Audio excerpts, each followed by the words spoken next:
Have you ever heard of the mysterious death of Hollywood starlet Jean Harlow's husband?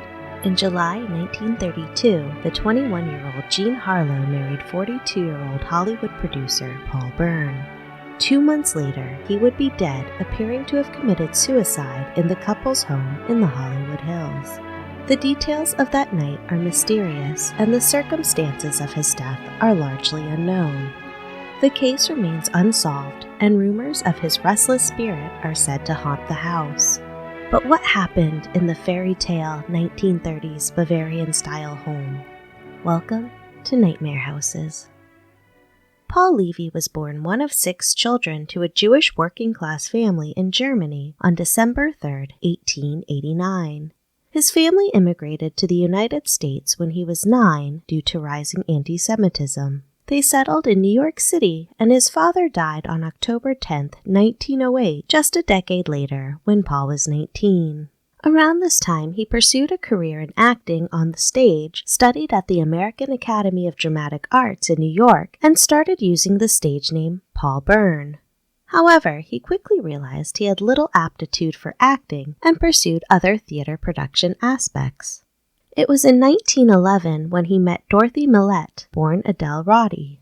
Millette had been married before and was working as an actress at the time. The two met in Toronto while both were acting in a theater company. It's unclear if they were officially married or became a common-law wife by living with Paul. The couple lived in New York City, where Paul worked as a stage manager. In 1917, he petitioned to become a naturalized U.S. citizen and noted his wife as Dorothy Bern. Then, in the late 19-teens, something happened to Dorothy's health, and she moved into a sanitarium. It's unclear precisely what happened, but it appeared to be related to mental health. Bern left for California, whether by mutual decision or not, and she did not accompany him. He quickly found work in Hollywood. He started as a film editor before working his way to scenario writing and directing for United Artists and Paramount Pictures. By the late 1920s, he became a full-time producer at the major studio Metro-Goldwyn-Mayer, MGM. While Bern built up his career out west, he supported Dorothy in New York. After she recovered, she moved into the Algonquin Hotel in Manhattan, where Bern sent her a monthly stipend of $350. They wrote to each other frequently, and Bern traveled to New York often. However, in Hollywood, Paul Bern was known as a bachelor. During this time, there were rumors Bern was madly in love with actress Barbara Lamar, who did not reciprocate his feelings. Despite this, the two were close friends and confidants.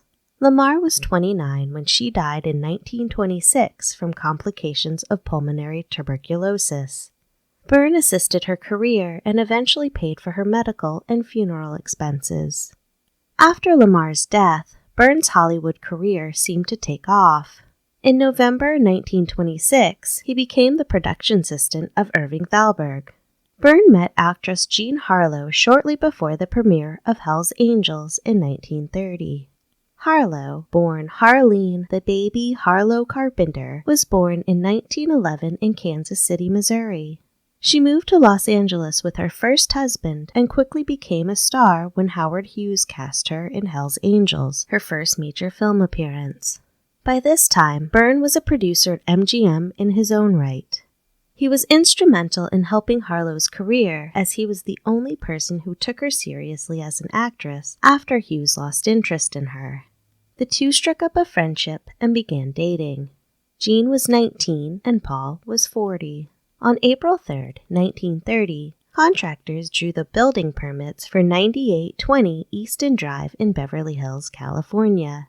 Bern had his Bavarian and Craftsman-style home built nestled into the steep and winding hills off Benedict Canyon Drive shortly afterward. From the outside, the stone stairways, honeycomb glass windows, and a towering turret make the house look like something out of a fairy tale.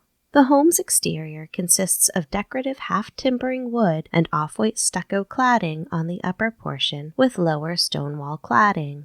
One of the more prominent features is a dominant, steeply pitched, capped gable roofline with dark wooden shingles. Multi-paned wood casement windows and a winding path of stone stairs led up to an arched stone entryway. Bern may have been familiar with this architectural style from his early childhood. On the outside area leading to the pool and changing room are 4 wooden beams, each with hand-carved faces at the base of each beam representing the 4 winds. Bern had studio artisans carve the wood, and each was supposed to be that of people close to Bern: Barbara Lamar, Douglas Fairbanks Jr., Carrie Wilson, and another seemingly unknown face. It now appears that the face was that of Dorothy Millette Bern. It appears he originally intended to have the home built for himself, but deeded it to Jean Harlow in 1932. Some reports indicate Jean was the driving force behind the relationship and ultimate marriage, something Bern appeared to be reluctant to, though he was fond of Harlow. Throughout his relationship with Harlow, Bern was rumored to have had an affair with his secretary, Irene Harrison. Roughly 2 years after their meeting, the pair announced their engagement in June 1932 and were married on July 2, 1932. Immediately after their wedding, Jean moved into the home Paul Bern had built. For the first 2 months in that house, things seemed to be fairy tale and picture perfect for the young Jean Harlow and her new husband. Then, on Monday, September 5th, 1932, Bern was found dead in the upstairs ensuite bathroom. He was found naked and awkwardly sprawled on the floor by the doorway. His cause of death was a shot to the temple. There was a .38 caliber revolver in his hand. He was 42 years old. Details about that day and the night before remain a mystery. What can be gathered is that reports indicate John Carmichael, the butler at the Bern home, found his employer's body at 11:43 a.m. It's widely believed that the house staff contacted executives at MGM rather than calling the police. Those few hours gave MGM executives time to assess the situation, develop a story, and possibly stage the scene. Someone unknown contacted the police anonymously at 2:15 that afternoon. When police arrived, a note was discovered at the scene about 10 feet away from Bern's body. It read the following: "Dearest dear, unfortunately, this is the only way to make good the frightful wrong I have done to you and to wipe out my abject humiliation. I love you, Paul. You understand that last night was only a comedy." The police saw this as a suicide note signed by Bern. Jean Harlow was not at home the night before or when he was found. According to house staff, she was working on a picture at MGM Studios when she was notified of his death. House staff reported Jean leaving at 8 p.m. the night before to have dinner at her mother's house. Immediately after learning of her husband's death, she went to her mother's house at 1335 Clubview Drive and hid from reporters. After his death, many of Paul Bern's secrets were revealed, primarily by MGM executives. Bern was a known lavish spender and likely owed money when he died. There were rumors he was impotent, and one of the main reasons he was driven to suicide was the embarrassment that he could not perform. Also, the revelation that there had been another woman in his life. George G. Clarkin, Bern's Los Angeles insurance advisor, found that Bern had never divorced Millette. He'd set up a trust fund for her. A lawyer in New York confirmed Bern's secret marriage, which had drawn up a will for Millette a decade earlier. Clarkin believed that Dorothy was Bern's wife, and some legal marriage ceremony was performed. However, he was under the impression that Mrs. Bern had died in a sanitarium. Bern had not mentioned her to anyone for years. Following the death, no one close to Harlow or Bern was talking. Reporters found Bern's sister, who ultimately filled in the details. Bern wrote to Millette shortly before his wedding to Jean Harlow. Millette had plans to vacation in San Francisco that summer. In his reply, Bern recommended the Plaza and Clift hotels and said he would fund her trip. On September 5th, 1932, Millette checked out of the Plaza Hotel in San Francisco shortly after she heard on the radio that Jean Harlow's husband was dead. She had been living at the hotel for 4 months. She then booked a $3 stateroom on the Delta King riverboat. Riverboat officials would confirm that Millette boarded on September 6th. She was seen several times on the riverboat. A waiter remembered her, a pretty but exhausted woman who barely ate dinner. At 2:30 a.m., a Walnut Creek man went for a constitutional on the top deck. There, he saw a woman looking like Millette, crying and gazing into the inky water. 2 hours later, a night watchman making the rounds found a woman's coat and shoes on the deck. When the riverboat docked in the morning, Millette didn't disembark. Delta King's staff began searching for her. On September 14, 1932, 2 fishermen near Walnut Grove found a body floating in the Sacramento River. It was Dorothy Millette. It's thought Dorothy committed suicide by jumping off the riverboat, though details surrounding her death remain sketchy. Mendel Silberberg, the attorney for Metro-Goldwyn-Mayer, instructed the coroner to bury Millette and send him the bill. There was no funeral then, and her grave was unmarked for nearly a year before enough funds were raised to give her a proper headstone and funeral. Millette knew Bern had changed his will to make Harlow the beneficiary. His death would make her instantly penniless. She had completely lost her financial support. Upon the investigation, Harlow's only statement to police and a grand jury was that she knew nothing. The California judge made Harlow an executor of her husband's estate. Harlow never publicly spoke on the matter. After her husband's sudden death, Harlow did not live in the house. She married the year after Bern's death. It was her third and ended in divorce 12 months later. In 1937, at age 26, Harlow's health was starting to fail. She fainted on a film set and initially thought she had the flu. However, she had other symptoms: bloating, vision loss, and gray skin.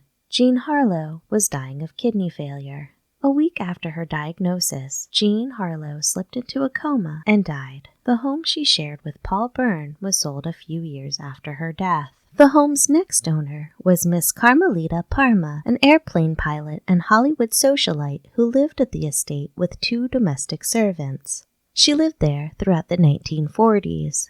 She also renovated the property. In 1948, she sealed the entrance to the porch, added posts to a small concrete foundation she raised, closed the basement slab, and replaced some of the damaged exterior timbers. The next owner of the residence was Lauriston E. Pete Clark. Clark started working at Technicolor in 1943. Clark was initially from Haverhill, Massachusetts, and graduated from the Massachusetts Institute of Technology in the 1920s before going to Hollywood. He died in July 1950 at the age of 45 following an operation he had 2 weeks prior, and passed away at the Hollywood Presbyterian Hospital. He and his wife Virginia had lived at 9820 Easton Drive in the late 1940s. His wife seems to have continued to live there for a few years after her husband's death. Between 1962 and 1964, Robert Fly and Nelson Barcliff owned the home and added a retaining wall to the property in July 1964. In 1964, the home was purchased by celebrity hairstylist Jay Sebring. Sebring reportedly painted the ceilings in the home mint green, the walls in the master bedroom black, other walls were purple, and the interior woodworking was painted white. The original plaster walls were also covered with brightly colored wallpaper. By this time, Jay was a successful fixture in Hollywood. Between 1964 and 1966, he was in a relationship with Sharon Tate, who would occasionally stay in the house with Sebring. In 1966, Tate claimed to have seen the ghost of a small man matching Bern's description in the upstairs bedroom. She then descended the staircase and saw the apparition of a woman tied to the railing with her throat slashed. Tate's sighting may have been a premonition of her own fate. Jay Sebring and Sharon Tate were murdered in August 1969 by members of the Manson family at 10,050 Cielo Drive, just nearby. After Sebring's murder, his parents sold the house in 1970 to Dr. Ronald Hale, who had always admired the place. Some of Jay Sebring's belongings, like papers and photographs, remain scattered throughout the house in drawers after the home took new ownership. In 1974, the new owners added a sun deck to the 2-story dwelling. It appears that sometime in the 1970s, the estate was split into 2 properties, the main house and the carriage house. The main house now has the address of 9810 Easton Drive, Beverly Hills, and is accessed off the gated Rimmel Drive. Likewise, the carriage house is now 9820 Easton Drive, maintaining the original address. The home's original interior is a mystery, though some original interior details, like the Gothic doorways, tiled fireplace, and carved mahogany woodwork, remain. Hale mentioned there's a bookcase that swings out with a hidden bar behind it. Bern built the house during Prohibition, and Hollywood had quite the party reputation. Apart from that, there's not much known, and few photographs of the home's original interior exist. The main house is a 2-story, single-family, 2-bedroom, 2-bathroom, 1,725-square-foot home with a private pool. There are rumors someone drowned in the pool and is another ghost haunting the property, but there is no evidence supporting this claim. Plenty of lavish parties happened at the residence, so drowning death over an indulgent night is certainly possible. The cottage house, which initially had been a stableman's house built in 1925, now has 3 beds, 1 3/4 bath, and is 1,366 square feet. While the carriage house doesn't have the same history as the main house, which also served as a home for staff such as housekeepers throughout the years, it's still part of the original estate. The 2 individual properties are privately owned today, and Dr. Hale still appears to possess the main house. The family has not witnessed any paranormal activity since owning the home. No one will ever know what happened on September 5th, 1932, in the ensuite bathroom of the couple's bedroom. There was too much tampering with evidence by house staff, MGM executives, and police to know the truth. We know that there's such things as Hollywood fixers, whose job was to clean up after or protect a Hollywood star from scandal and the reputation of the Hollywood film industry. But many questions remain. The timing of Dorothy's visit was strange and resulted not only in Bern's death, but hers as well. Did Jean Harlow find out about Bern's secret wife and that she was still in his life and pulled the trigger in a fit of rage? Did Hollywood fixers kill him and Millette and make it look like suicides to protect Jean Harlow from the scandal of being with a man already married? The house cook mentioned seeing 2 glasses of wine in a swimsuit in a size that was not Harlow's, suggesting a mystery woman was at the house shortly before he died. Jean Harlow gave conflicting accounts of what happened that night and the day before the death. There are theories that the investigation into his death was a suicide whitewash. Another account places Irving Thalberg at the crime scene, directly tampering with evidence. The following day, Thalberg was amongst several studio executives. Louis B. Mayer said that the case would be ruled suicide due to impotence to avoid a scandal for Harlow's film career. What is known is that something terrible and tragic happened in that house, and that the home's owner died under mysterious and tragic circumstances. The only witness to the events within that house that September is the walls themselves. His death has been one of Hollywood legend and, in time, would eerily be connected to the most infamous and gruesome murder in Hollywood history decades later. Thank you for listening to Nightmare Houses. For more information, including photos and references, please visit www.nightmarehouses.com. Until next time, goodbye.